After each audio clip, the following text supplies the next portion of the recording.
And good evening, everybody. Tonight, we're naming the night after that well-known Edgar Allan Poe story, The Night of the Hats. Yes. So, because we've got just about everyone in our gallery wearing hats, and if you're not wearing a hat tonight, let's just have a look. Shame on you. Yes. So, how are you, Ravina? I am doing quite well, thank you. You had a fun week? I had a very fun week. I had my nephew got married, so I went up and pretended like I was a wedding guest for a week. So how far away was that? How far did you have to travel for that? I'm not quite sure miles, but I know that to drive it, I left at 9 in the morning and arrived at 10:30 at night. Of course, making a couple of nature stops along the way, but yes. That is, yeah. Yeah. That's a hell of a way. Anyway, oh, I've just had a look in the background there, and I can see a stranger. Uh-oh. Yes, that's a very strange person, isn't it? Yeah, very strange person there. Yeah. We'll say hello to him later on in the evening. I will do that, he said. I promised. I'm just going to get my psychic abilities going. I have a feeling the initials PC come to mind. I don't know why. Anyway, yeah.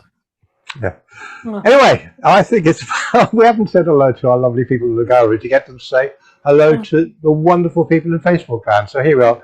Give Facebook a wave, people. And I'll change screens as well so they can see everybody out there. Okay, that's great. And we've just had another guest join the club. So where are we? So let's get back to that view and get the road on the show with our first performer. Rabina, who has the honor of starting the show tonight? Well, I'm a little sideways here. Our first guest tonight, our usual opener, who is always magnificent and always very spooky, Dr. Michael Leakey. Hi, Dr. Michael. Hello, Rabina the Enchantress and Kevin Peel. Thank you so much for having me back again this time. And I thought the theme of the show was based on Edgar Allan Poe's famous story, Telltale Hat.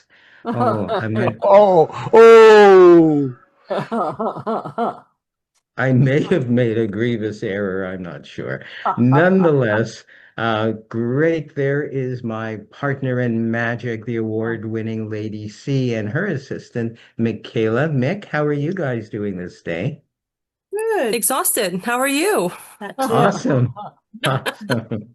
Top of the hat to you. Wait, no, that's something else. You never hatted so good. Oh. Oh, it's going to be one of those shows, folks. I just know it. I know it. We are going to require for our little experiment somebody from the audience to assist us in this. And it's Holly with her wonderful steampunk type hat as well. How are you this day, Holly? Hadn't had a better day. Oh no. Oh, we have to hand it to you, I guess. Nonetheless, we're going to do something a wee bit different. Yes, it's a hunch. Yes, it's a prediction. But for the first time, we're going to actually show what the prediction is that Lady C, Lady Chameleon, Cheryl has made. She's actually all of those people and probably many more. So indeed. So if you can perhaps hold up the prediction, this will in no way, shape, or form influence Holly. Even though it's very clear to herself and everyone else here, we're going to use coincidentally a deck of playing cards. And yes, they are all different and well mixed. That's not really the point. The point is that Holly will spontaneously say stop if it's easy and spontaneous enough for you. So if you will, can you say stop? Stop. right there. Now, I have no idea what the card is. I'm hoping to know what it will be. We'll place it here for now. And you truly did have a perfectly free choice of any one of these cards. I sort of want to show you that they are all different and well mixed. And we did not influence you in any way, shape, or form, did we, Holly? No, you did not. And we did not set anything up before the show, is that correct? That's correct. All right. So I'm going to show everyone. Oh dear. Yes, it's one of those. Now that's a 3 of clubs. It hardly matches. What was your prediction? 8 of Eight of spades. spades. What I'm heck? hoping you will Again. I know it's happened again. You will use your witchery Oh, skills. thanks. Yes. fix it. With the help of my horse and the lucky horseshoe, Oh, I'm going to rub this over over there. over No there, way. over there, as we, all that stuff. No way. Ah, No thank goodness for way. luck. You did Awesome. it Paper. again. Amazing. You've Thank done it you. again, Lady C. And thank you so much, Holly and That's Nick, for awesome. helping us this day. Muchly appreciated. Thank you. Yeah. That was wonderful. I'm just trying to think of another joke off the top of my head, but I can't at the moment. So where are we? Oh, it's time for my wonderful co-host. Well, normally I do these live, but since I have been rather busy and not practicing like a good girl I'm supposed to be, I thought that it might be better off for everybody if we pull something from the archive. So, Kevin. So this is from, in fact, only a couple of weeks ago on our sister show, we'll call it, the No Name Trivia Show in Australia. This was Rabina.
Yay!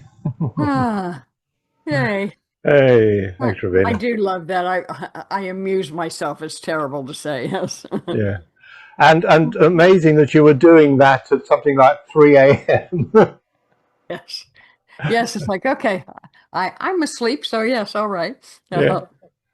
Oh, it was wonderful. There was so much fun. I love Just that get show. Yeah. just get on with it. Yeah. Right, so we're crossing the pond, are we not? Yes. We are going over to your side of the world and another spooky guy who is always amazing and a Yeah. fantastic storyteller, Michael Kelly. Michael with a hat. Yes. Yes, I have a hat and I didn't even know it was hat day. And I managed to find a hat that matches my cloth. The rest of the room is absolute creative chaos, but my hat matches my cloth. So, Yes. and to think, Kevin said it's all to do with Edgar Allan Poe and his famous story, The Fall of the Hat of Usher. And there it goes. Yes. But you know, it's been a good day. It's been a really, really good day creatively. And I'm not in a spooky mood. And that's unusual for me. And I'm not even in a Poe mood. And that's even more unusual for me. I want to send people on holiday. I want everyone to have a good time. Could I have 2 volunteers up, please? And we're going to take you on the trip of your dreams. Okay, so find 2. Now you make it difficult. Well, I know someone who would like to be involved. I can guess who. There he is, with a different hat. And let's bring Jill. Hello, Jill. Hey. Hello, Well- my flower. Well, we're going to take you both on a cruise. Yay. And you're going to choose your destinations, but sight unseen, it will be a mystery tour. And we'll see where you end up and whether it is a holiday worth having. Sound good? And we'll do it by picking postcards.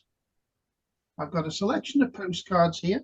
I'm going to give them a bit of a mix now, so get them nicely muddled up. And then you'll take turns picking postcards to see where you'll be going on your mystery tour. Okay.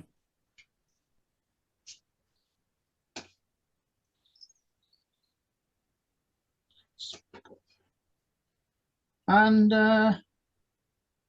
let's see. Tommy's my usual volunteer.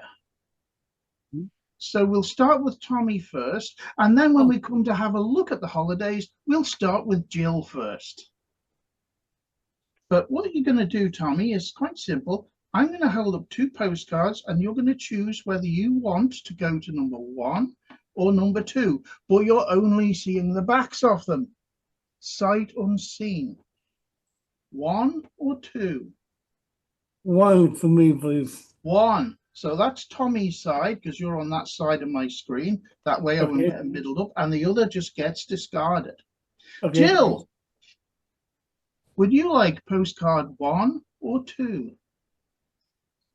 1, please. 1 for Jill, 2. Tommy's turn again. 1 or 2, Tommy? 2. Going for 2 this time. I will dispose of 1. Jill, 1 or 2? I'll have 1 again, please. 1 again. Jill is being meticulous and following a plan. Yes. But Tommy wants to surprise us. 1 or 2, Tommy? 1 or 2? Let's go back to 1. 1. A zigzagging course. Jill, 1 or 2? I'll have 2 this time. 2. We're about halfway through now, so Tommy, 1 or 2? This is 2. where Two Yeah. again. This is where the trip starts to get interesting, you see. 1, 2, You 1, want the 2. highlights for the end of the trip. Jill, 1 or 2? 2, please. Number 2. Back to Tommy. 1 or 2? 1. 1. Jill, 1 or 2? I'll have 2 again. 2 again. Ooh. This is Tommy's last choice. 1 or 2? 2. 2. And the last stop on Jill's tour. 1 or 2? 1 this time. 1. Thank you.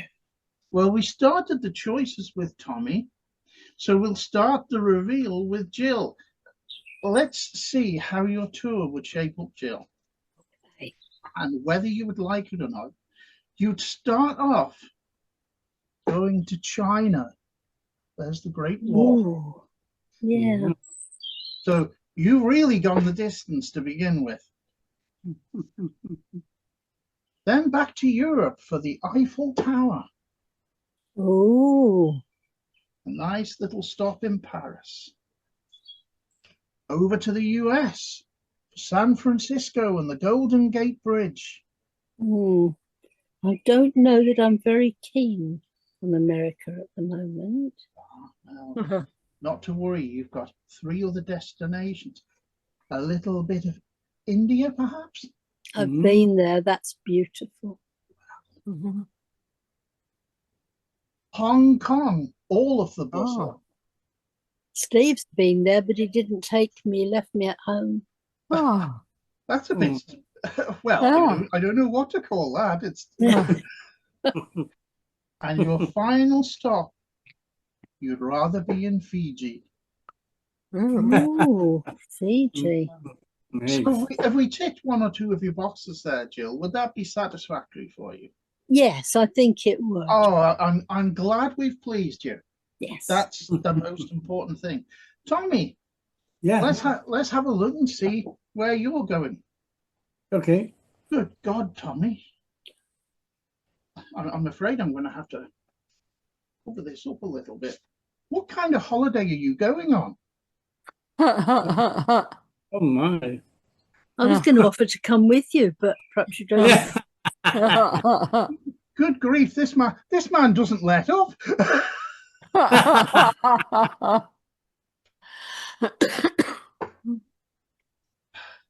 There's no stopping him. Oh, no. There's no stopping him. Tommy, I'm ashamed.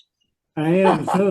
I am so. Oh, my goodness. Oh my, Tommy.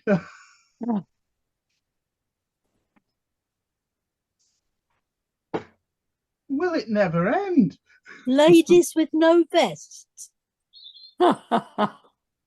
Is there any other time? No. And how does Tommy finish his tour?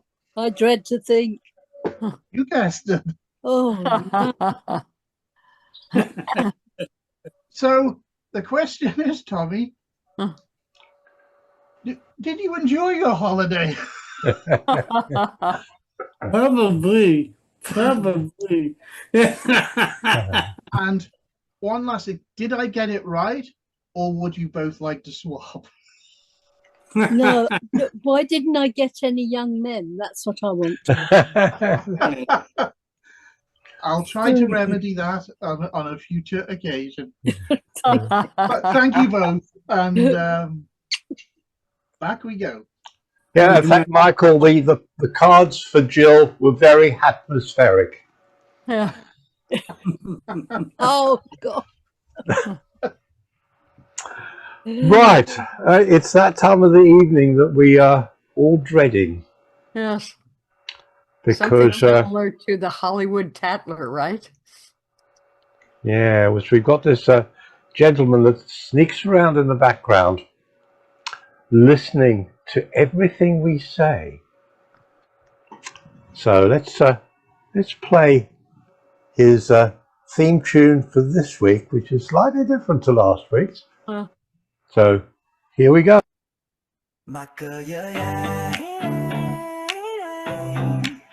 Mặc Micah, yeah.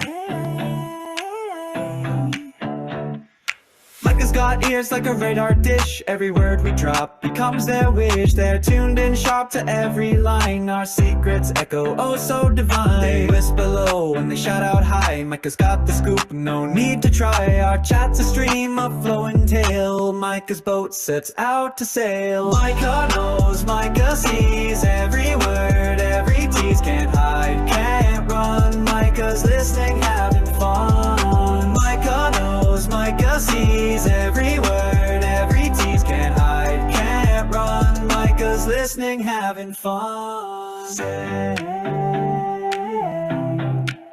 Micah, yeah. Like a shadow lurking, unseen, untamed. Micah's catching whispers, unashamed. Secrets bouncing, secrets fall. Micah's gathers them all. We try to mask, to fade away, but Micah's keen, come what may. A code, a joke, a cryptic cue. Micah cracks them all, sees right through. Micah knows, Micah sees. Every word, every tease. Can't hide, can't run. Micah's listening, having fun.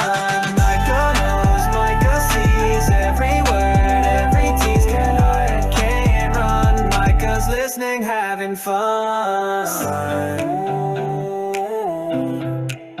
Micah, yeah. Micah, yeah.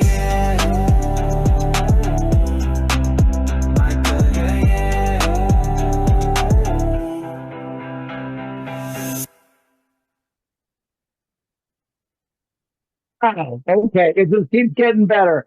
And man, there's nothing better than watching a sea of Caucasian people just stare into the camera and two people trying to find a dance step. Daryl, I love your moves, brother.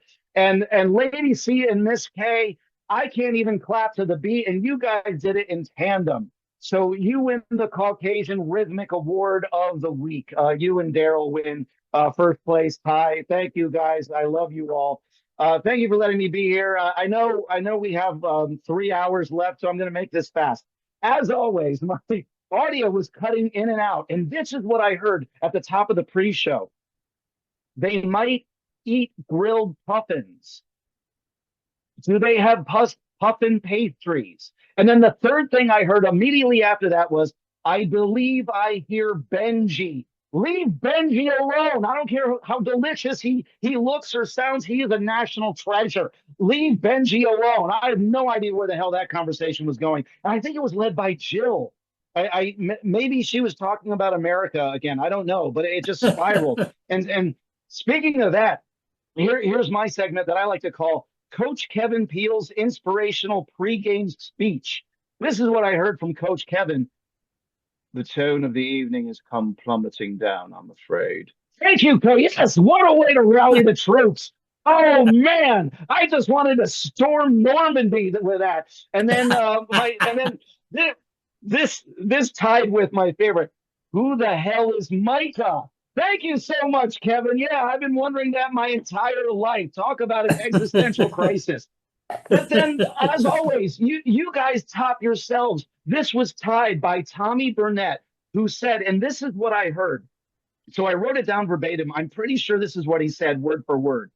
If I was doing any better, they'd be killing me. What acronym is after Tommy Bennett? Who is trying to kill Tommy Bennett? Is it the CIA, the FBI, the SAM, the IBM? We don't know. But Tommy, stay alive. Stay alive. We love you, Tommy. Stay alive. If some guy in a lawyer outfit steps up to you with a subpoena and says, are you Tommy Burnett? No. Just put on that hat and say, no, I'm Kevin Peele. So anyway, that's how you stay alive. And then I got to do this in segments because you guys are just so freaking fascinating. This is my latest segment that I like to call Dr. Michael Likey Still Insists. All right. And this is what Dr. Michael Likey did during the pre-show. Using his hypnotic powers, he juggled in front of us. What was he juggling, my friends? Nothing. And he just made us all believe he was juggling. And then he immediately followed this with, My arms are spindly and pale. So this brings me to my segment called Dr. Michael Likey still insists he's not a vampire. Let's tally this up. Okay, let's look at the facts. I wish I had a Venn diagram or one of those chalkboards and a bunch of string behind me. Here we go. He has superpowers, all right? He's known for keeping women under hypnotic telepathic trances. We got 2 of them right here, 3 of them maybe. He dresses like Eastern European nobility, and the man never has a suntan. You do the math. The guy's clearly a vampire. And then, I mean, come on. And then speaking of immortality, this is my favorite moment of the whole pre-show. Martin Duffy, in one swift move, put on a hat and automatically lost 25 years of his life. I looked down at the Brady Bunch squares and I was like, who is that handsome extra from Wayne's World? Martin Duffy, you are immortal. We have 2 vampires on this show alone, and those are just the ones we know of. And then finally, I have to end with one of my favorite people, Michael Kelly. This is the segment I call Words of Wisdom from Michael Kelly. I want to get this out of the way before Micah disgraces me. Michael, I love you, man. And guys, I don't know how you feel about me listening to everything, because I do, because you're fascinating. But that's because I love you and I love this show. I love Kevin. I love Robina. I love all of you. The only thing I like almost as much as your wonderful magic is just listening to you, wonderful people. It's a pleasure to be a part of this. Back to you, Kevin and Robina. Thanks, guys. Oh, we've never had enough of you. Thank you, Micah. That was wonderful, as always. And everybody will be singing that tune this week. Yeah. Oh, it's supposed to have stopped going through my head already, huh? Okay, yeah. Maybe by the end of the show. No promises. Yes, it's definitely an earworm. Yeah. Yes. Right, where are we? Yes. So the pre-show report with We're staying Micah. On your side of the world, though. Yeah. We're going to see a classic.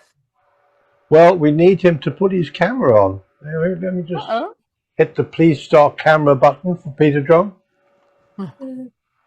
And otherwise we'll skip unless he's got another camera on another screen. So let's just have a quick... There he is. There he is. Hey, he's back in the room. Okay, good. Scared me anyway. Kevin. This show is nothing if not professional.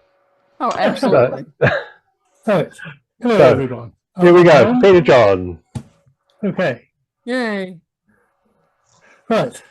Owing to the shine, I've had to quickly, in the last 10 minutes, readapt my stage and erect the stage display board. And I'm going to show you an effect with these different symbols, which if a camera's looking straight at it, you can see. So I have a pack of these, all the different symbols. Now you see, I'll have to hold it there so it doesn't shine. They don't look very shiny, but let's paste a few of those.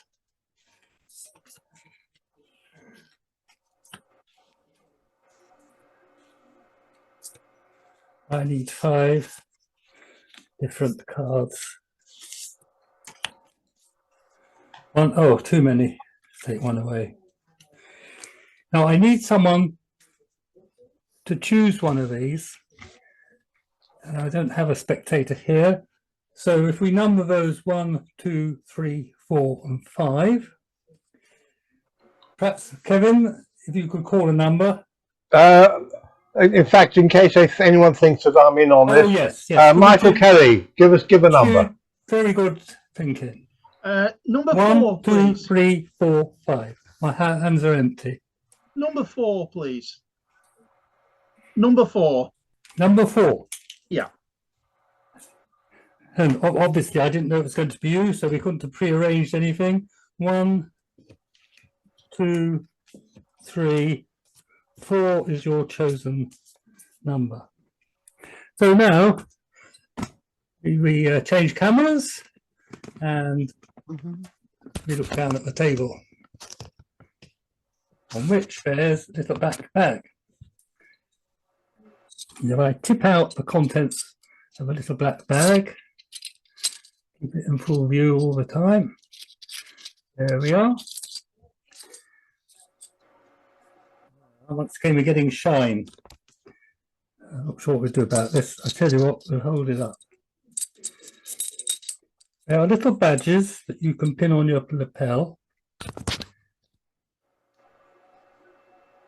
We've got shine. Right, I'll try and hold them up. Different symbols, can you see? Matching the card. Yeah. Right. You chose number 4. My hands are empty, so I'm going to shake them off.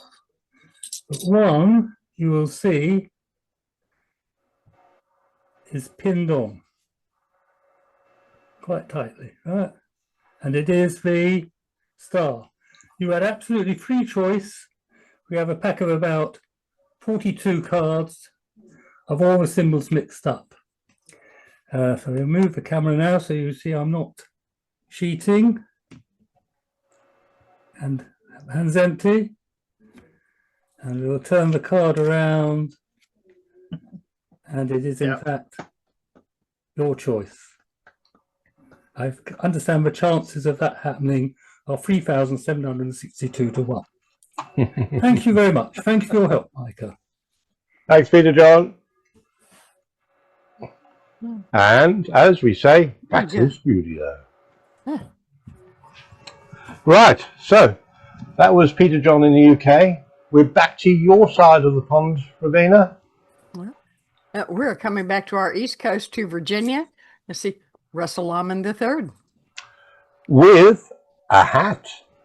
It's a hat. Very fancy hat, yes.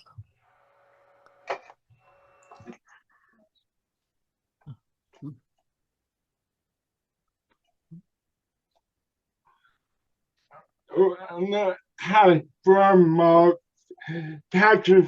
The hat from my friend in Texas. I've known him since I was a baby in Texas.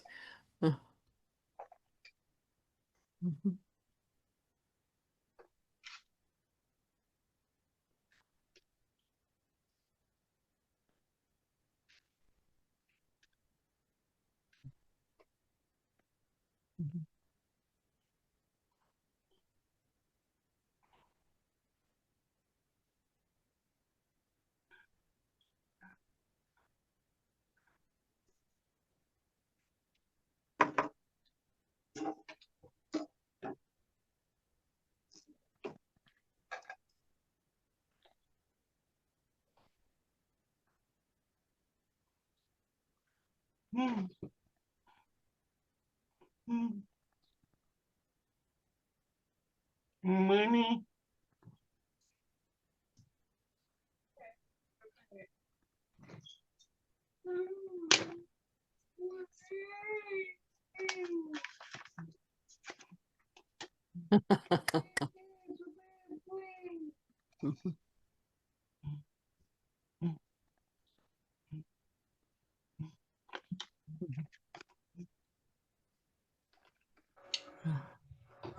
Right. We have a very, very, very funny man on next, who would love to have back live. He hasn't been with us for a while, but we've got a very short video, which is great. Would you like to introduce our next guest? This is a great magician from actually the state where I'm from, here in Texas, Joe Libby.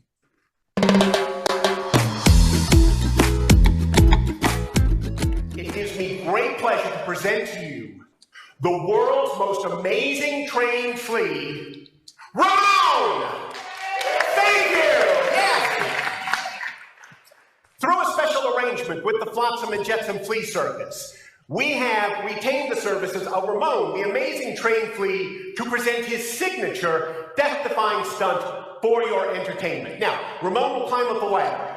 He'll go across the board. He'll leap off the board, and he'll land safely in the pool of water. I need some water in there. Hang on a second. There we go. Oh, and can you all help me out here? This would be great. If you can you give me a drum roll either on your knees or the arms of your chair or something like that? Everybody, yeah, there we go. Keep it going. That's just what we need. Okay, Ramon, show them how it's done.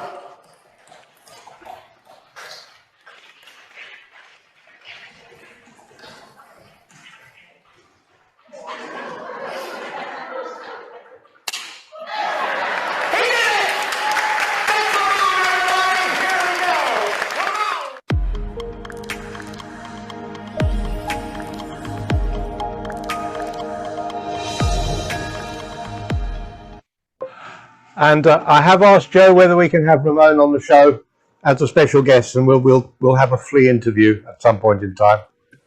And we'll introduce him to Martin Duffy. Martin Duffy has a complete flea circus, or used to. You still do your flea circus, Martin? I'm itching to meet him.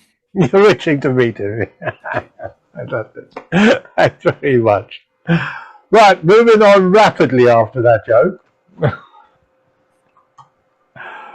Ramina, where are we next? If we could hear you, we would. Yes, we would not. That helps. Yes, going to one of our longtime friends. He hasn't been here for a while, and we've certainly missed him. Stonewick. Hi there.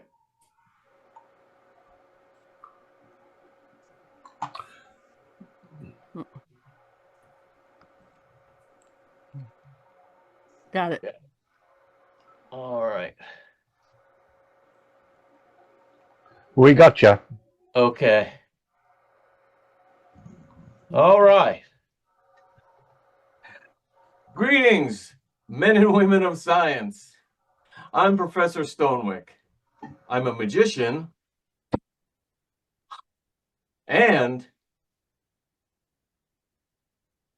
a physicist. Thank you, Robin. Thank you, Kevin, for having me on this evening. It's been a long time. So good to see everyone again. Now, physics and magic. You may be thinking, well, there's two things that don't go together.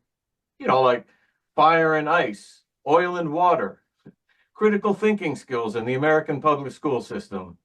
But to my way of thinking, physics and magic are two sides of the same coin. One side drives us to solve the mysteries of the universe, while the other side invites us to relish the mystery. And ever since I was a nerdy and spastic kid, I wanted to express this idea for my 12th grade science project. My laboratory equipment, generously donated by my dear mother, who I never thanked enough. Shame on me indeed. Thanks, Mom. She gave me her best teacups, a magic wand, one makes do, and the last of her amazing pecan wedding biscuits. She was a baker. She called them biscuits. I was a nerd. I called them quarks. Yeah. Magnificent.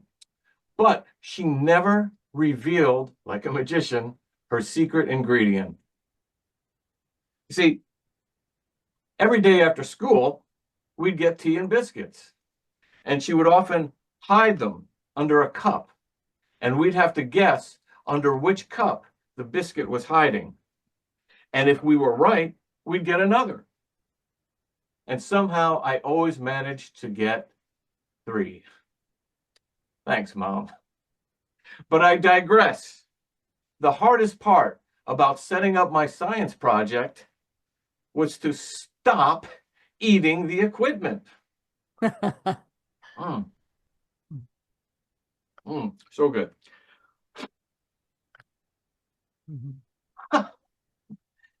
These are no ordinary biscuits.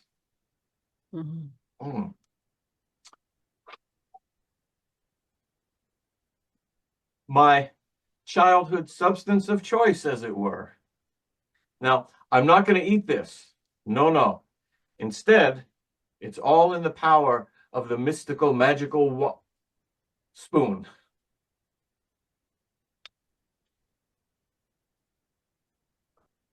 Ah, forget that loony leprechaun, because Yeah. these really are magically delicious. Mm-hmm. I just wish I had that secret ingredient. Now, these homemade quarks didn't only just melt in your mouth, they would melt through just about anything. In a good way, of course. Now, just in case you missed it,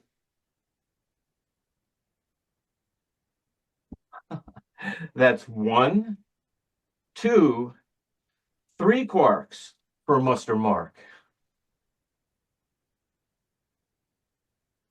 Now, these charmed quarks had other talents as well. They were delicious. They were ambitious. And their vanishing was expeditious, Mm-hmm. leaving only a sweet powdery residue.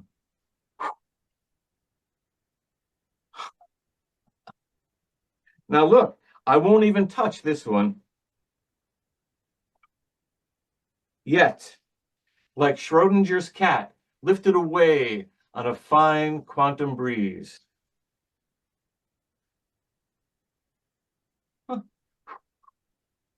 Off to meet her sisters, because quarks gather in threes. Once again, invoking the no-touch rule, I give you confectionery collusion. Watch.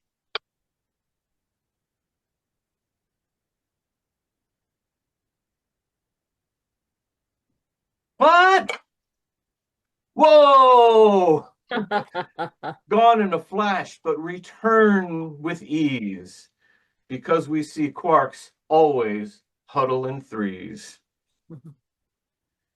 Is anybody getting hungry yet? I am.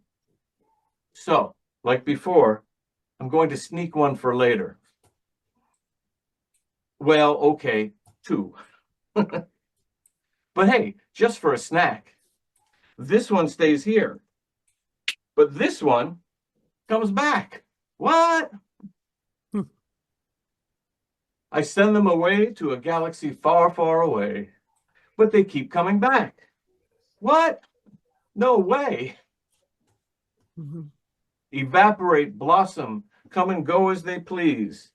But we have just seen quarks gather in threes.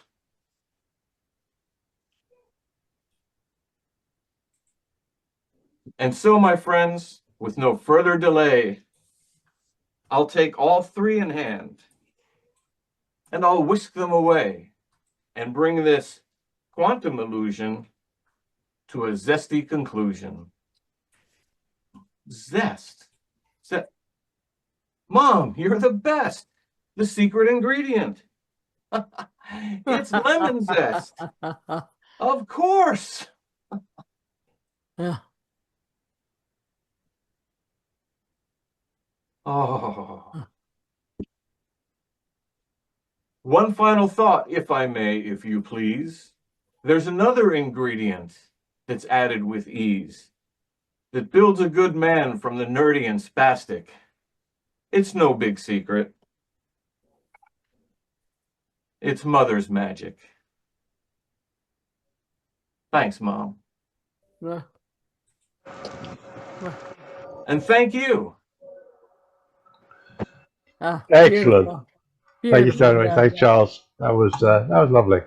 Yeah. Really unique presentation.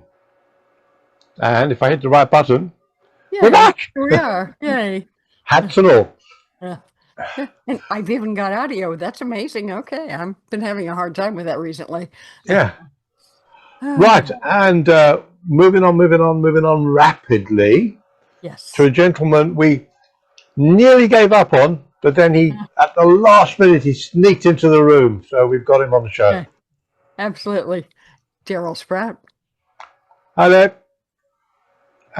Just like that. Yay. Oh, we need to. You're muted. Is that There we better? go. So I didn't know it was hat night. I usually wear, or hat day. I normally wear hats all the time, but I grabbed the newest one. But I'd like to give a little background. I adore magic, but I came in through the back door, or the side door, really.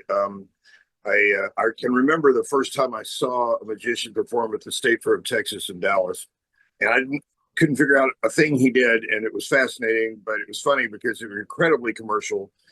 Every time he would say, "Let's say the magic word." This magic word was Pepsi Cola Frito-Lay.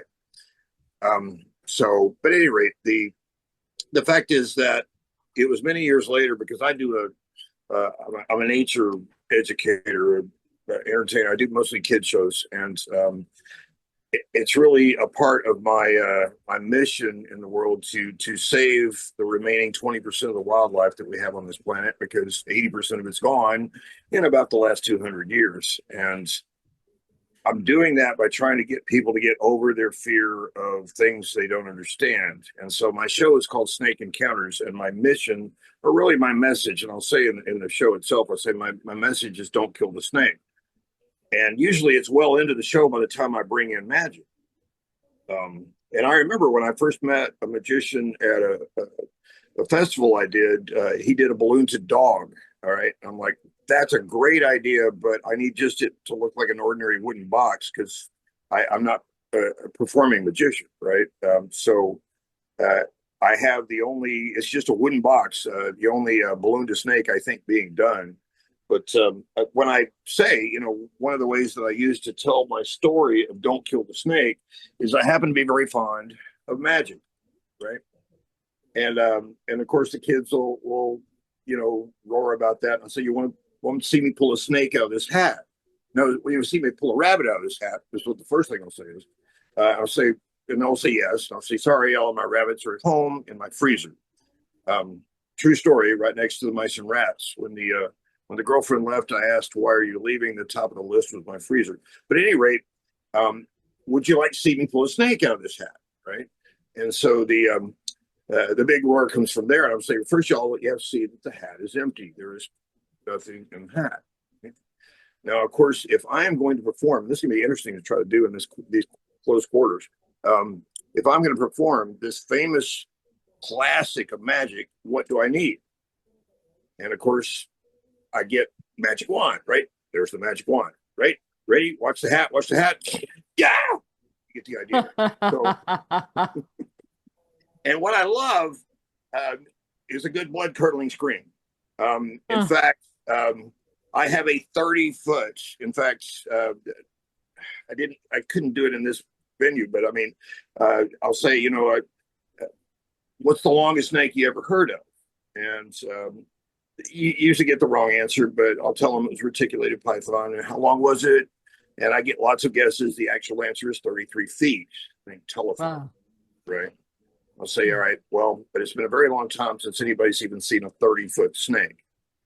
And I'm here to tell you, you're just met the only person you're ever going to see who actually owns a 30-foot snake. And with that, I'm launching from the box in front of me a 30-foot spring snake into the audience.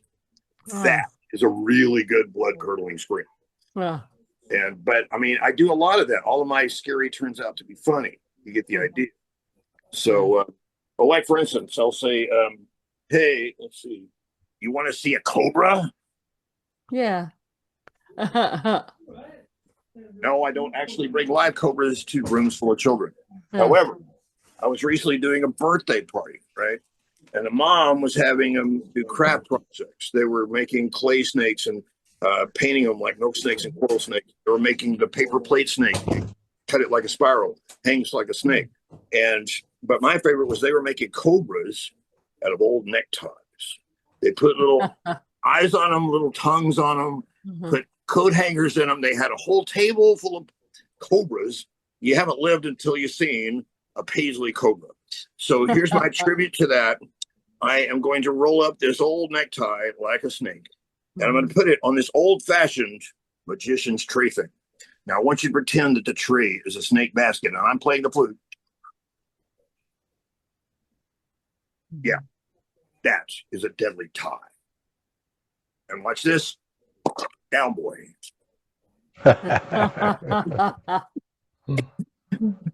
Now, actually, that doesn't mean that I really could not actually produce, if I wanted to, a snake from the hat.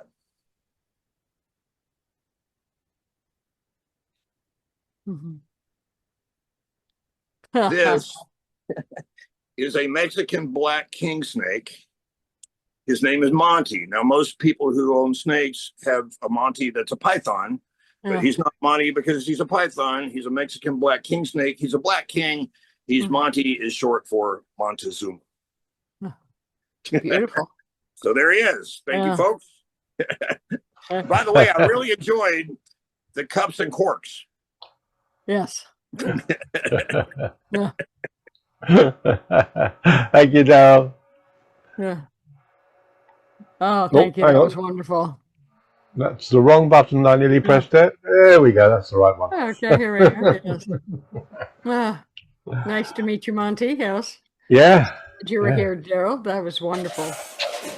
He was a lovely little snake. Yes. He almost got off of me. I was sitting on the chair, and he's very active, as you can see. He's a good boy. Right. So from snakes to yikes, it's another man with another hat. We are doing well tonight on our night of the night of the hat. Yes. Hi there, Lee. Lee Germain.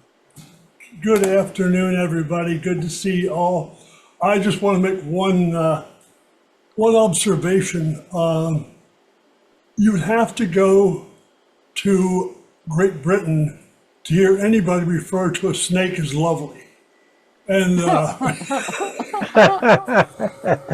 but actually, no. Snakes are cool. I feel the same way Daryl does. I got a couple things that I'm going to do for you this evening. At least one for sure, and depends how that goes, whether to do the second one or not.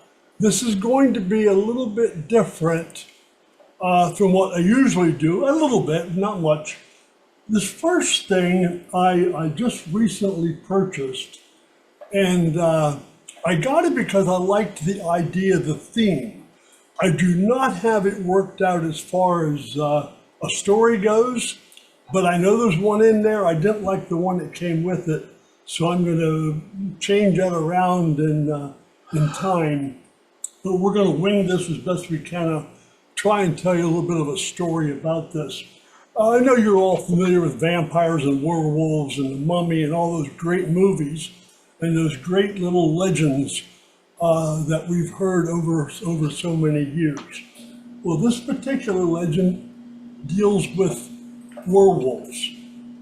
And the thing about werewolves is once there's one, there's always more. And let's get these placed a little kind of properly. Let's get this one out here. So now we have two. Now we're going to have another one here, and we'll just keep going. And as you can tell, one attacks another, and then that one becomes a werewolf. Put these out of the way. There we go. And of course, when they attack, obviously turns somebody into a werewolf. Now, fortunately, the one person that did get attacked but didn't turn to a werewolf had some antibodies or something in his system that prevented him from that happening to him. So he was thinking, well, if I contact all my friends that have become werewolves, and since they know me, perhaps they'll work with me on that. So what he did, he went to his first friend, and he said, friend, if I just tap you like that, you may become normal. And he went to his other friend, and he says, friend, if I just rub you like that, you may become normal. And he went to another friend.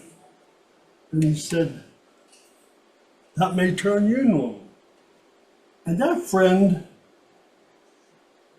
went to another friend.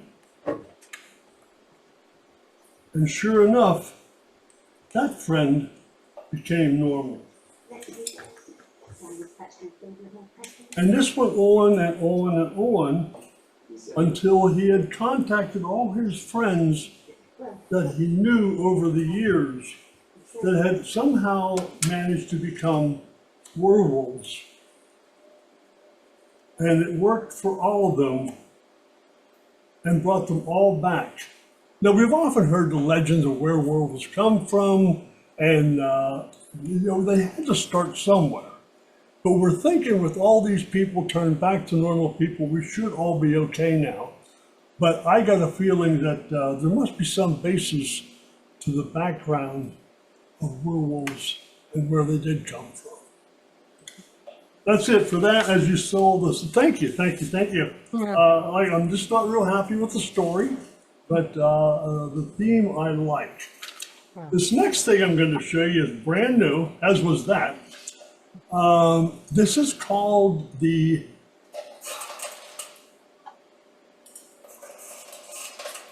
Ishihara test. This is legitimate. What I'm about to tell you is legitimate.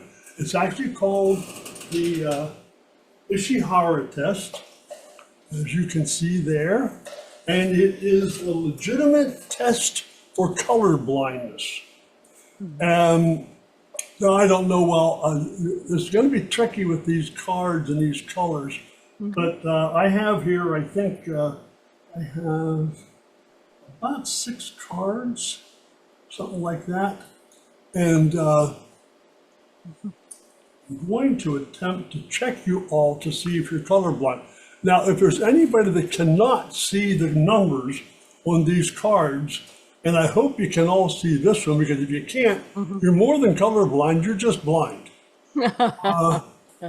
So let's say we get rid of that, because that was just a test to show you what we're talking about.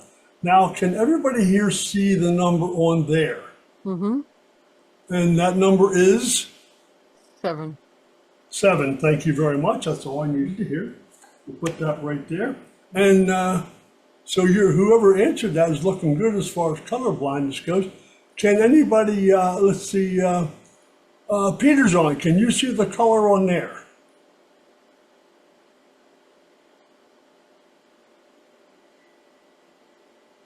Yes, no? I can see it. I see 8. Okay, thank you very much. Thank you, Kevin. And there's a number on there. Michael, can you see that one? That's a 12. Oh, thank you very much, Michael. That's exactly what it is. You guys are doing good so far. And Tommy, I don't know, can you see the color on that one? The number? I can for number 9. Oh, thank you very much, Tommy. And that left us with one left, and that is 13. Thank you very much, 13. Now, the neat thing is, you all showed you really aren't colorblind, and you could see the different colors, but who noticed what color the backs were? Anybody see what color the backs were? Yeah, they were gray. Thank you very much, Tommy. See, apparently you do have a problem with color blindness. Thank you all very much. Thank you. I'm done. I'm out of here. Excellent. Oh, I like that one. Thank you, Lee. Yeah. That's wonderful. Yes. Yeah, that's terrific. Right. So we've been all around the world so far. Well, we've been to Europe and the USA and the Isle of Man. Canada, And mustn't forget the Isle of Man. Yeah. And In Canada, yes. and Canada, yes, Yeah. yeah. And now we are back.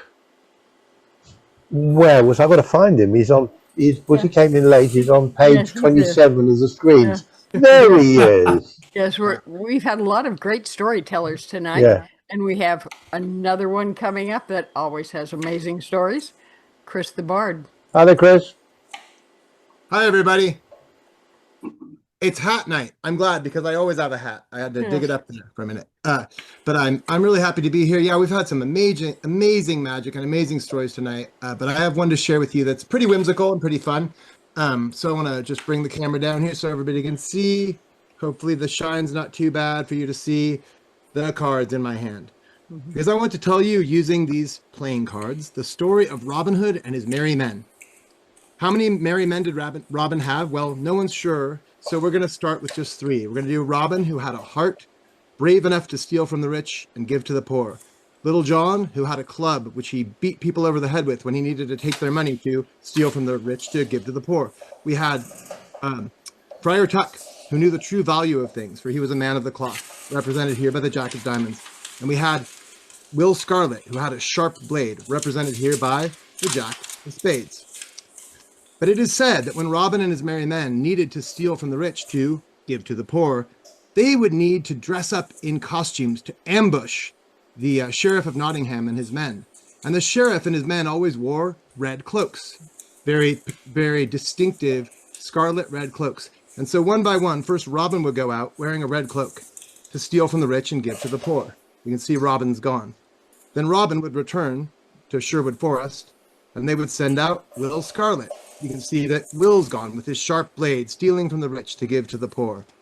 Then Will would come back, return to Sherwood Forest, and they would send out Little John with his club to steal from the rich and give to the poor. A Friar Tuck, he just liked to stay home and guard the wine.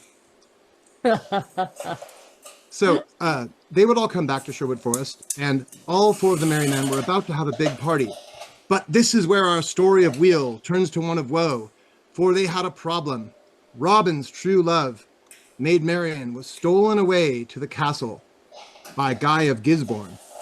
And so the merry men needed different cloaks, because it was not red cloaks, but blue cloaks that the folk of the castle wore.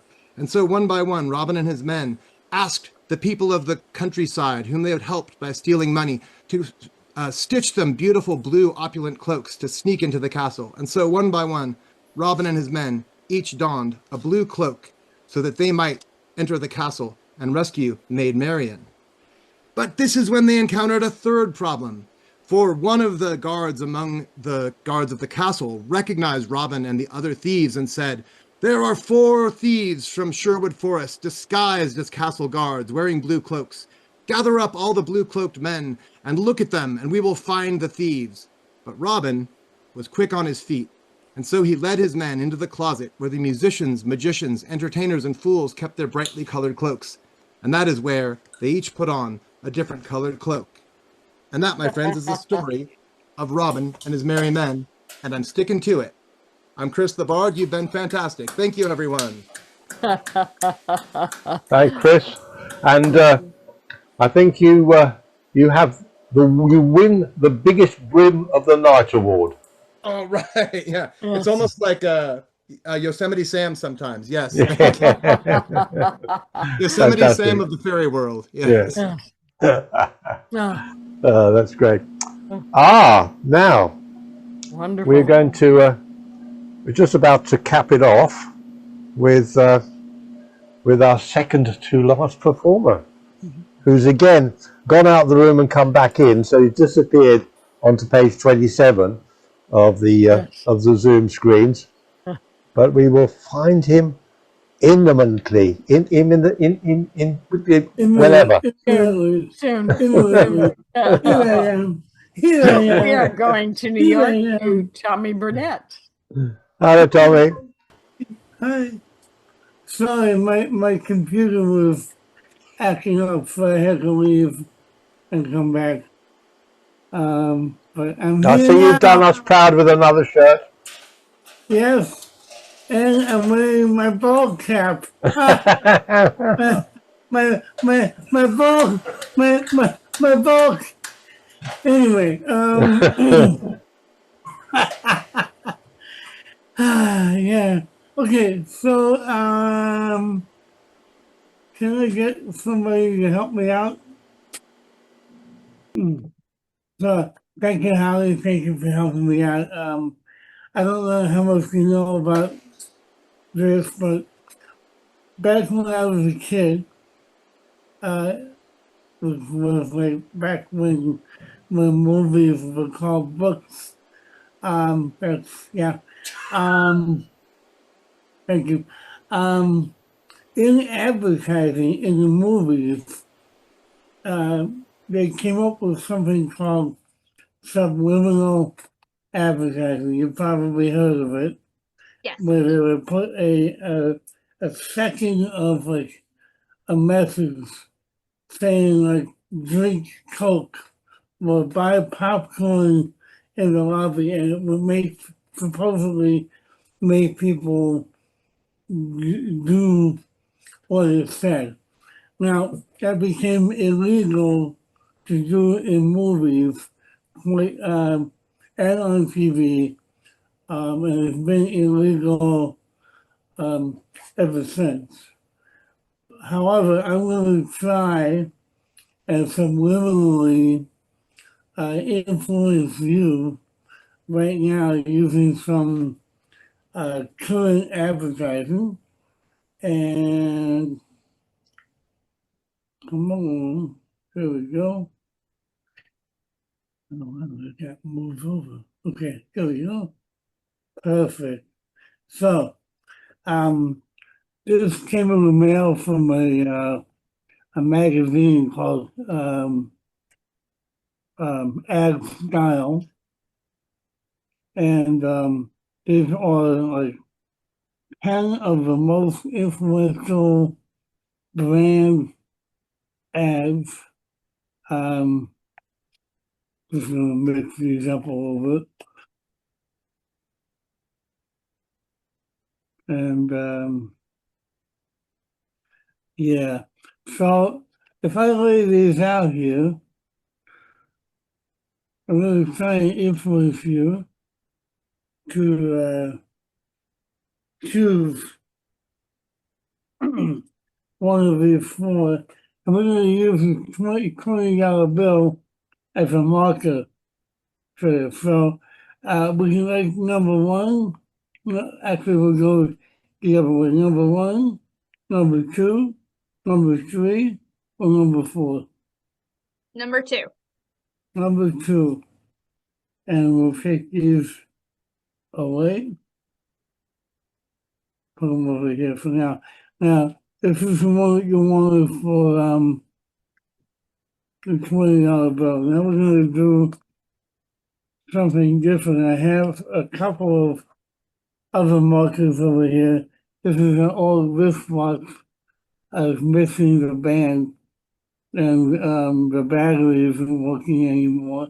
But we'll do the same thing. We can like number 1, number 2, number 3, or number 4. Number 4. Number 4, okay. And we'll do this one more time. And I think this time we'll use my wallet, which I put in my pocket. And let's say 1, 2, 3, or 4. Number 3. Number 3. Double take it away. Okay, so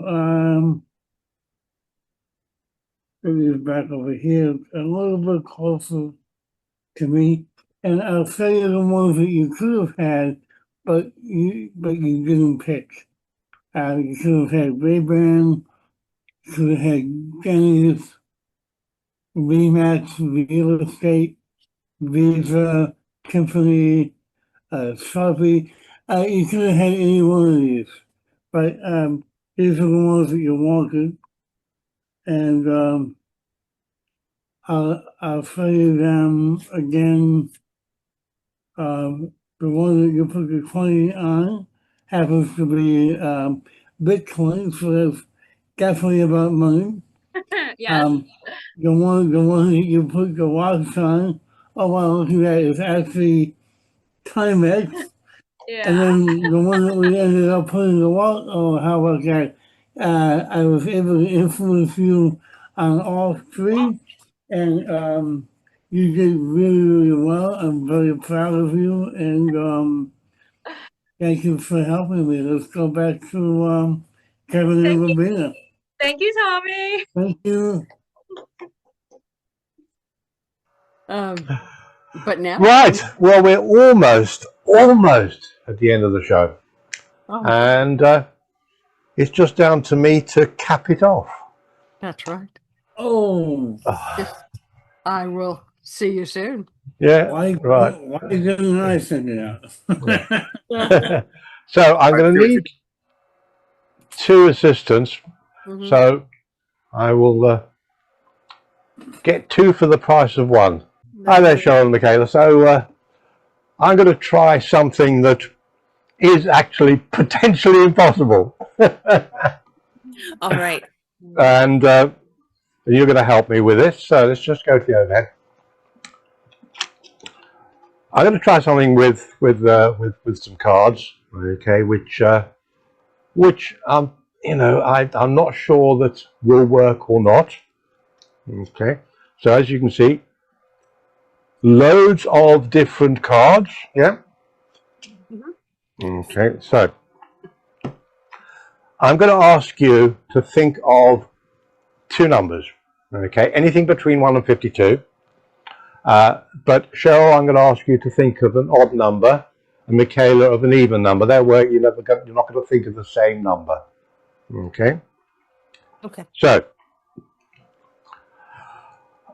when you've thought of your number, I'm going to deal down on whatever card's at that number. I'm going to put over there, which is your card. Okay. So, Cheryl, what number have you thought of? 13. So 13. Sure, you want to stick with 13? You want to change it to something? Okay. So 1, 2, 3, 4, 5, 6, 7, 8, 9, 10, 11, 12, 13. Okay. Michaela, your number? 22. 22. Yes. So 1, 2, 3, 4, 5, 6, 7, 8, 9, 10, 11, 12, 13, 14, 15, 16, 17, 18, 19, 20, 21, 22.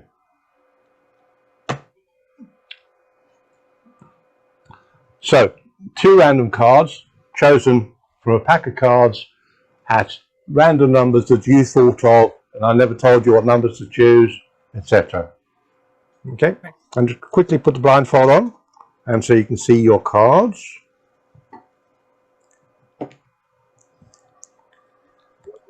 Okay, so so if you remember your 2 cards, burn them into your brains. Okay, got it. And back.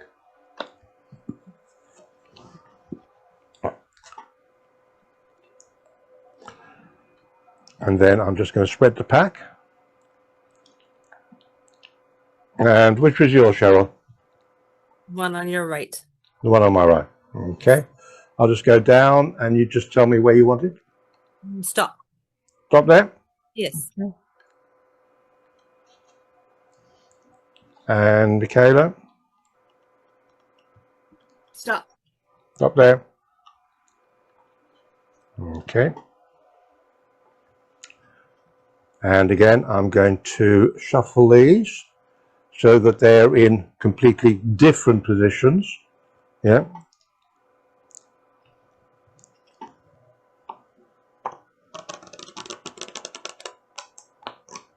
Okay. Well, I think you'll agree that is a well and truly mixed deck of cards. Yes. Yeah. Cards and card box.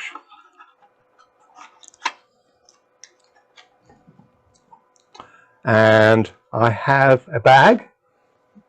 I'll turn it inside out and the right way in. You can see there's nothing else in there. And the card box will go in the bag. my job now is under cover of the bag, put my hand in, try and find your 2 cards in that box of cards that's in there. Okay. Okay. So here we go. Open the lid.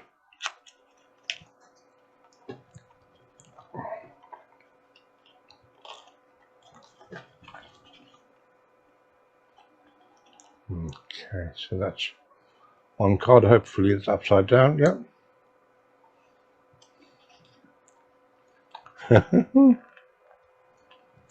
Let's see the other one.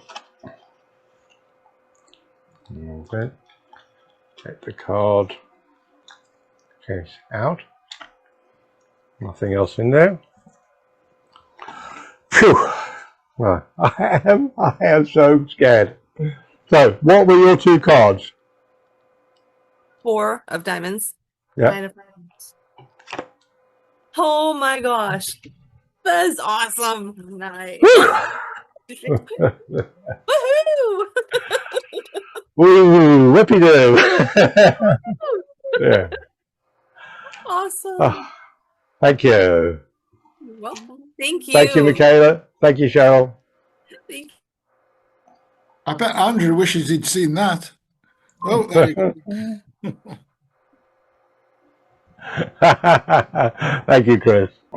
Well, it has been a great night. It has been a long night. I certainly thank everyone who I send out, beg, please, we need performers. And so I thank everybody who volunteered and came forward. It made it an absolutely magnificent night. Yeah, no, it's been a great night. It's been great fun, and we thoroughly enjoyed the show tonight. Yes. We just need to pass. Oh, yeah, you've got to go through all our performers. Yes. One more run through. Yeah. Yay for Dr. Michael Leakey. One for me, Rabina. Michael Kelly. Micah did a wonderful recap telling all our secrets. Peter John, always amazing. Russell Almond, great classics. Joe Libby is an amazing magician, great ventriloquist too, by the way, and puppeteer. Yes, we've got another video from him next week. Yes. Professor Stonewick opens our mind to a little science. Daryl Sprout brings us a little more environmental awareness, especially about snakes. I love your snake. Lee Germain, what an amazing performance, always, Lee. Chris the Bard, amazing story, and I know, Chris, you want to meet Daryl, so you guys can talk afterwards. Tommy Burnett, thank you for all that you do. And Kevin Peel. Trying something impossible and not quite managing to do it. But we will try it again very shortly. We'll try again, yes. But before that, we go to... Let everyone see the gallery. There we go. Good night, Facebook. Night, Facebook. And as always, get ready to... what shall we do this week? Don't we have a Friday night coming up, though? Oh, goodness me. I nearly forgot all about it. I was worried about my effect not working, and I left Dr. Michael in the lurch. Yes. Oh dear, yeah. Dr. Michael, what have we got coming up? We have a whole slew of amazing things, and I must say it's hats off to you guys and everyone else in the room. What's coming up on my Magical People show, Magical People Live, this Saturday at 1 p.m. LA time, 4 p.m. New York time, and of course 9 p.m. UK time. We've got the amazing magician from Germany, Rolf Heiker. So we'll look forward to chatting with him. Yay! He may even be in the house right now. And in about a week from Friday, that's coming up Friday, June 6th, same time, 1 LA time, 4 New York time, and 9 UK time. Wow, we have an extravaganza beyond belief. Okay, I believe it. We have Byron Gray, we have Chris the Bard, we have Ari Rose, we have Filippo Porcati from Italy, John the Great, Peter John, Strange Gabbets, that's myself, Cheryl, and myself, Peter John. I think I mentioned already Robina the Enchantress, Tommy Burnett, and of course, the inevitable, I mean, the incredible Kevin Peel. So tickets for all of these are free. Just go to my website, or you'll see on Facebook how to get your free Zoom seats. And it also live streams to Facebook. That's it. Phew. Thanks, Dr. Michael. Wonderful as always. And looking forward to the Friday and the Saturday. Oh, Martin. Yay. Oh, dear. So, handing us over to our gallery to pull our famous Wednesday night Facebook freeze face. The Facebook freeze face. Wow, alliteration at its best. Okay, get ready for this. 3, 2, 1, go.